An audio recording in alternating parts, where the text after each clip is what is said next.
Welcome to Burlap Teachers. Enjoy the video. You'll start by confirming the exact error and collecting essentials: a VPN, an email, and a payment or verification method for the target country. Choose a VPN with good reviews and low packet loss. This matters for login and video playback. Once chosen, install the VPN and set it to a server in a country where TikTok is available. Make sure your phone's location services and system region are set to match the VPN country before you proceed. Now you'll prepare the device and account so TikTok registers the new region. First, clear the app cache or uninstall, then reinstall. App cache often stores previous region flags.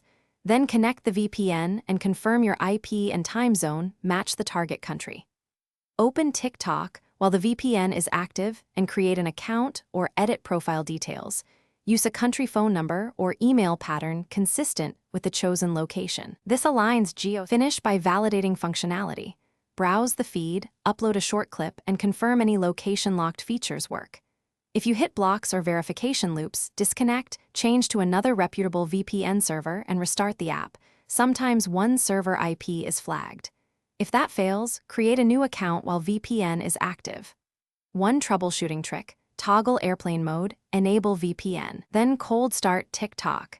This forces the app to use the VPN's network state immediately, often clearing residual location signals. Thanks for watching. Consider subscribing if this video helped you.